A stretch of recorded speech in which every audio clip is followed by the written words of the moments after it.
When people talk about the most influential figures in punk rock, a few names come to mind. Johnny, Joe, Joey, Jerry, Jello. But what about Bill? Welcome back. My name is Stevo32, former drummer of Sum 41, current drummer in my basement. Today, I want to talk about Bill Stevenson from the Descendents.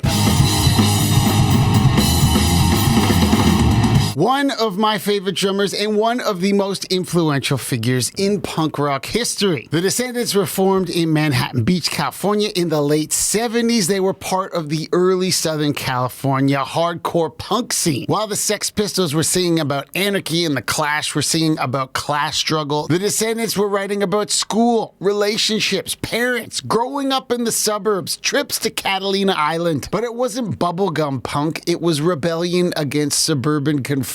I want to be stereotyped. I want to be classified. Their 1982 album, Milo Goes to College, is an absolute classic. Fat Mike from NoFX has even said it's his favorite record of all time. And I got that fact from Wikipedia. At the center of the Descendants sound was drummer Bill Stevenson, who also wrote many of the songs. Bill's drumming is tight and precise, but not mechanical or flat. He plays with accents and dynamics, and there's a roundness to the groove. Even at fast tempos, there's a bounce to it. That combination of speed and precision became a blueprint for modern punk drummers like Josh Freese, Travis Barker, and dare I say, me. When the band took a break in the late 80s while singer Milo Ackerman went back to science school, Stevenson and the rest of the band continued making music under the name All. Bill also played in Black Flag, and the drum fill he played in the song Slip It In was later borrowed by Dave Grohl for the intro drum solo to Queens of the Stone Age's song Song for the Dead,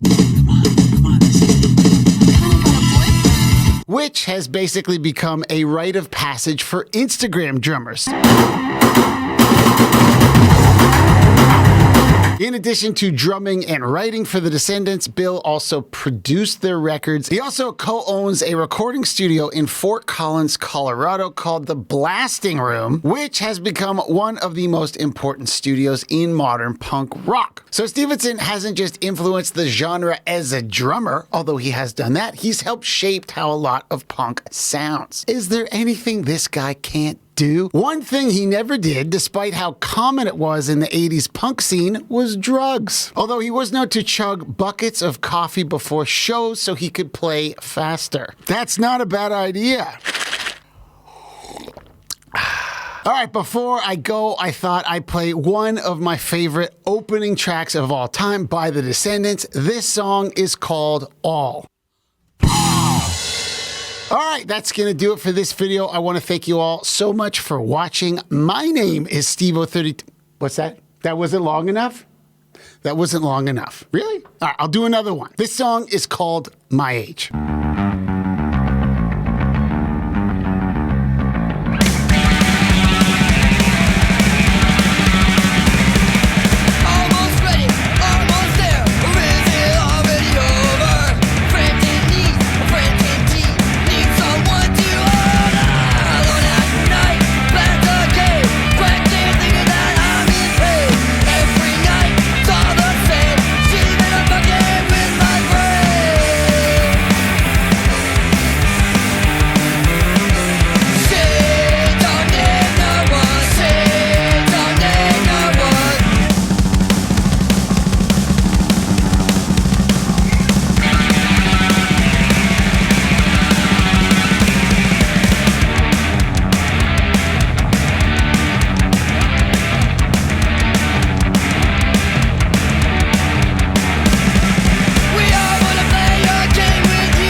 That Was My Age by the Descendents. I love that song. If you want to learn how to play fast, precise punk drumming with proper technique, I actually just launched a school program that covers just that. Link in the description. All right, that is going to do it for this one. I want to thank you all so much for watching. My name is Stevo32. Ika, folks. I'm out.